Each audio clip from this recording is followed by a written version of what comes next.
না। রেখে দেবো। বাটা আছে 40। ওটা আমার ও পাচ্ছে দা ও পাচ্ছে তখন একটা দিয়ে দিই। মূলো আর একটা দাও তো। শুভ সকাল, তোমরা সকলে কেমন আছো? আশা করি যে যেখানেই আছো ভালোই আছো।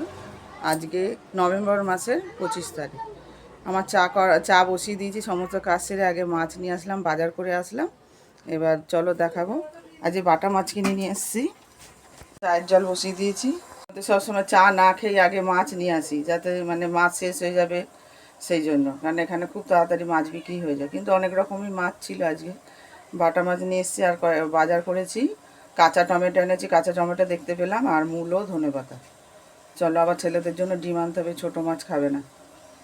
ছোটো ছেলে আগে সব রকম মাছ খেত, এখন বদমাইশি করছে, বড় মাছের পিস লাগবে। তার ডিম নিয়ে এসে দেবো, কী করবো আর। রুটি বানিয়েছিলাম, কালকে রুটি রয়ে গেছে। এই বাসি রুটি দিয়ে চা খেতে খুব ভালো লাগে, চা দিয়ে খাবো। চলো, চা হয়ে গেছে, এবার চাটা খেয়ে নিই। আর মাছের বাজারে গেছিলাম, সবজিও আনলাম, তোমাদের বাজারটা দেখিয়েছি আগেই। এই যে দেখো, আর একটা জিনিস এনেছি, ভুলে গেছি, দেখো জলপাই। সে বড়ো ছেলে খেতে চেয়েছিল, আজকে ফ্রেশ, খুব ভালো। এই যে মূলো, ধনেপাতা, কাঁচা টমেটো আর জলপাই। ডাল সেদ্ধ করে ফোড়নও দেওয়া গেল। আজকে মূলো দিয়ে ডাল করেছি, বললাম আমি তোমাদের আগে।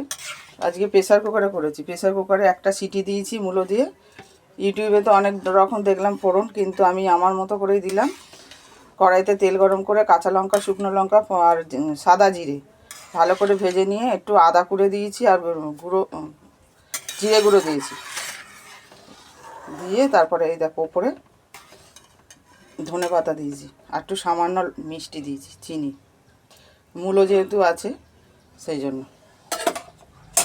আর এখানে আলু ভাজা হবে, তার জন্য আলু ভাজা কেটেছি। আলু ভাজার জন্য সরু করে কেটে জল ঝরাতে দিয়েছি। এই যে কাঠের জালে ভাত বসিয়েছি, এখন উনি উঠে জাল দিচ্ছেন। চা গরম করতে দিয়েছি, করে দিয়ে দিই। গ্যাসে বসানো রয়েছে। কত কাজ, মাছ কাটতে এখন কতক্ষণ সময় লাগবে। আজকে আবার আছে, নাটকের কাজ আছে, কলকাতায় যাবে। সব মাল গুছাতে হবে প্রচুর। কালকেও বের করে রেখেছে, তোমাদের পরে দেখাবো, আরও বের করবে। এই যে চাটা গরম করতে দিয়েছি, মাছটা এবার কেটে নেবো। এই যে বাটা বাঁধে নিয়ে এসেছি। আর এদিকে দেখো ডাল হয়ে গেছে, দিয়ে ধনেপাতা আর মূলো দিয়ে, আর কাঁচা টমেটো একটা দিয়ে দিয়েছি, টক টক মিষ্টি মিষ্টি হবে। আর এখানে দেখো আলু ভাজা হয়ে গেছে। ভাজাটা আগে করে নিলাম। মাছ কাটার সময় পাচ্ছে না আমার, কেন মাছ কাটতে ধুতে আমার প্রচুর সময় লাগে। বড়ো ছেলে যাতে ডাল আলু ভাজা দিয়ে অন্তত খেয়ে যেতে পারে। আবার এখন গিয়ে আলু নিয়ে আসলাম, আর ডিম নিয়ে আসলাম। চলো মাছগুলো কেটে নেওয়া যাক। ভিডিও শুনতে শুনতে মাছগুলো কেটে ফেলি। এই যে দেখো কারেন্টের তার, এগুলো নিয়ে যাবে। আরও সব প্রচুর বের করছে লাইট। এটাকে প্রেসার কুকারে 4-5খানা সিটি দিয়েছি, দিয়ে খুব সুন্দর সেদ্ধ হয়েছে। এটাকে চিনি মাখিয়ে রেখেছি, চাটনি হবে। আর এদিকে দেখো মাছ ধুয়ে জল ঝরিয়ে ভাজতেও দিয়ে দিয়েছি। আর মাছের জন্য সর্ষে, সাদা সর্ষে, কালো সর্ষে আর কাঁচা লঙ্কা মিলিয়ে বেটেছি। হয়ে গেছে। আর এক মাছ ভাজা হয়ে গেছে, এখানে তুলে চাপা দিয়ে রেখেছি। আর এই যে হচ্ছে আরও টমেটো আলু দিয়ে মাছের ঝাল করবো। পেঁয়াজ কুচাচ্ছি, আর টমেটো কাটা হয়ে গেছে, আলু কাটা এখনো হয়নি। ভালোই লাগবে, বেশ ঝাল ঝাল টক টক মাছের ঝাল। আর সর্ষে বাটা তো হয়েই গেছে, দেখালাম। আর ওদিকে বড় ছেলেকে খেতে দিয়ে দিয়েছি, কাজে চলে যাবে।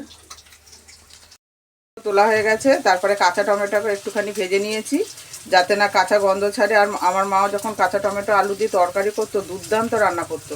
যেমনি টক ঝাল সব রকম হতো, মিষ্টি দিত না। টক ঝাল নুন ঠিক মতো দিলে তবেই টেস্ট হয়। আর আমি আজকে তো মাছের তরকারি করছি, টমেটোটাকে না ভাজলে কাঁচা কাঁচা গন্ধ ছাড়বে। আর এদিকে কড়াইতে তেল গরম করে, তোমাদের সাথে কথা বলতে বলতে দেখো মাছটা বাড়ানো ছিল। পেঁয়াজ ভেজে আলুটার মধ্যে দিয়ে দিয়েছি, আর একটা শুকনো লঙ্কাও ফোড়ন দিয়েছি। এবার এর মধ্যে বাটা মশলা দিয়ে দেবো, সর্ষে কাঁচা লঙ্কা বাটা, গুঁড়ো লঙ্কা, হলুদ গুঁড়ো। এই যে দেখো সর্ষে বাটা, হলুদ গুঁড়ো, লঙ্কা গুঁড়ো, লবণ আর ধনে পাতাও দিয়ে দিয়েছি। আর এই যে কাঁচা টমেটো তুলে রেখেছি ভেজে, এটা পরে দেবো। আলুটা খানিকটা সেদ্ধ হবে তারপরে দেবো, নাহলে কাঁচা টমেটোর সাথে টক তো আলুটা সেদ্ধ ভালো হবে না, সেই জন্য। আর এখানে দেখো মূলো শাক কেটে রেখেছি, এই যে একটা মূলো নিয়ে এসেছি, সেই শাকটা খাবো, ফেলবো না। মেশিন আর স্ক্রিপ এই সব কিছু রয়েছে এই ব্যাগের মধ্যে। আর এই যে মেশিন, এগুলো আজকে নাটক আছে কলকাতায়। কত লাইট তার দেখো, এই দেখো পার লাইট বলে এগুলোকে, সব লাইটের নাম জানি না। দেখো কত তার, কত কিছু জিনিস, স্ট্যান্ড।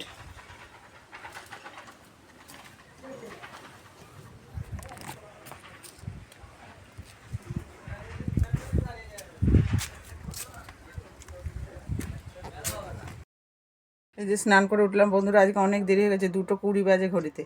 ওই ঘরে আনলাটা সব গুছালাম, এক গাদা জামা কাপড়, তারপরে গরমে সব হাত কাটা নাইটিগুলো আলাদা রাখলাম, সব গুছাতে পরিষ্কার করতে তো দেরি হয়ে গেল। বাতিলগুলো বাতিল করে দিতে হবে, মোটামুটি গুছিয়েছি। আর এই যে বাতিলগুলো, বাতিল না, এগুলো ওপরের ঘরে যাবে, কিছুটা আলমারিতে যাবে। দেখো সব নাটকের লোক এসছে, কাজের লোক, কেউ লাইট লাগাবে, খুলবে, তারপরে মিউজিক দেবে, অভিনয় করবে, সব এসছে এখানে। বলছে লাইট কমাতে, লাইট অনেক বেশি হয়ে গেছে। দুপুরবেলা একা একা বেরিয়ে গেছে, মা যায় কাজে, বলছি বাড়ি যায় না। এখন বিকেল 4টে বাজে, খাওয়া দাওয়া তো অনেকক্ষণই হয়ে গেছে, হাজব্যান্ড অনেকক্ষণ চলেও গেছে। আর এই যে ব্লাউজ হেম করে যাচ্ছি, আবার ঘুমও পাচ্ছে। আবার ঘুমিয়ে গেলে ব্লাউজটা করাই হবে না। সকাল থেকে আজকে একবারও বুঝতেই পারিনি সেলাই নিয়ে। আবার বুধবার, কালকে বুধবার, বৃহস্পতিবার আবার জমা দেওয়ার দিন আছে। দেখি যতক্ষণ করতে পারবো করব। আর আমি একটু শুই বিকালের দিকেই, যদিও এখন তাড়াতাড়ি সন্ধ্যা হয়ে যাচ্ছে। আজকে কাচাকুচিও করিনি, ওই আনলাটা ওই ঘরটা পরিষ্কার করতে গিয়ে দেরি হয়ে গেছে আজকে। শুভ সন্ধ্যা বন্ধুরা। এই যে দোকানে কাস্টমার এসেছিলো, ওই জন্য দোকান ঘরে বসে আছি। একটা হেয়ার ব্যান্ড বিক্রি হলো, এবার ওই ঘরে চলে যাবো। আমার বাচ্চারা পড়তে আসবে, আর একটু ঠান্ডা লাগছে, এই জন্য চাদর গায়ে দিয়েছি। চলো ওই ঘরে যাওয়া যাক। এখন ঘড়িতে দেখো 8:05 বাজে হয়ে গেল। এদিকে টিভিটা চালিয়ে ফেলেছি, কিন্তু যাব এখন একটু ফুচকা খেতে। মানে বাড়িতে নিয়ে আসবো, ওখানে দাঁড়িয়ে খাই না। যখনই ফুচকা খাই আমি বাড়িতে নিয়ে আসি, আর বাড়ির সামনেই। এর আগেও তোমাদের ফুচকার দোকানটা দেখিয়েছি, ওই মোড় মাথাটায় বসে রাস্তাটায়। রোজই তো মুড়ি আলুর তরকারি খাই, রোজই বলি। কালকে খেয়েছিলাম রুটি বানিয়েছিলাম সকালে। যাই হোক, চলো ফুচকার দোকানে যাওয়া যাক। আর ছোটো ছেলে গেছে পড়তে, 2 জায়গায় পড়া আছে। হাজব্যান্ডও চলে গেছে কাজে, সে দেখিয়েছি। আর বড় ছেলেও কাজে গেছে, দুজনেই অনেক রাত্রে ফিরবে। চলে এসেছি ফুচকার দোকানে, ফাঁকাই আছে না, একজন খাচ্ছে।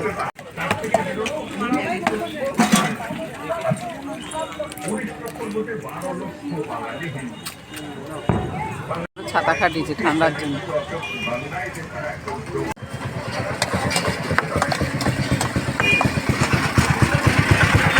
ফুচকা নেওয়া হয়ে গেছে, বাড়ি গিয়ে টিভি দেখতে দেখতে জমিয়ে খাবো, তারপরে ভাত বসাবো।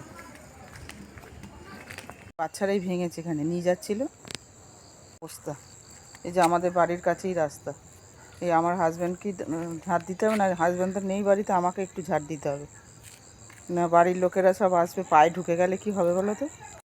এই যে দেখো থালায় ঢেলে নিয়েছি ফুচকাগুলো, আর এই যে টক জল।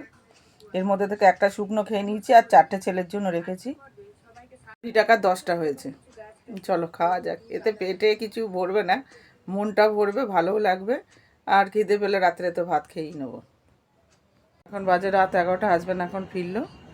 এই যে লাইটগুলো আনছে, আমার ছেলে ওখানে গিয়ে দাঁড়িয়েছে মোড় মাথায়। আর যে ছেলেগুলো ছিল তারা কেউ আসেনি, একা একা হাজব্যান্ডকে নিয়ে আসতে হচ্ছে মালগুলো সব, মানে লাইটগুলো। কিছুটা এখানে এনে রেখেছে, আর ওই যে কিছুটা দোকান ঘরে রয়েছে। যে এখানটা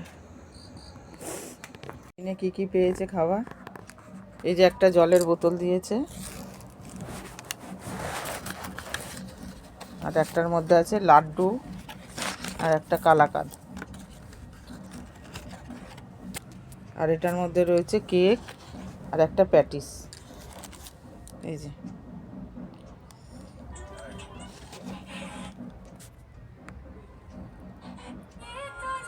বাবা ছেলে মিলে সব লাইটগুলো রাখলো, আরও এবার ওপরের ঘরে আবার ইয়ের মধ্যে বাঙ্কের মধ্যে আবার তুলতে হবে, সেই জন্য গেছে। যাই হোক বন্ধুরা, আজকের ব্লগটা এখানেই শেষ করছি। তোমাদের আজকের ব্লগ যদি ভালো লেগে থাকে তাহলে লাইক করো, কমেন্ট করো, সাবস্ক্রাইব করে পাশে থেকো। Tata, bye bye, good night.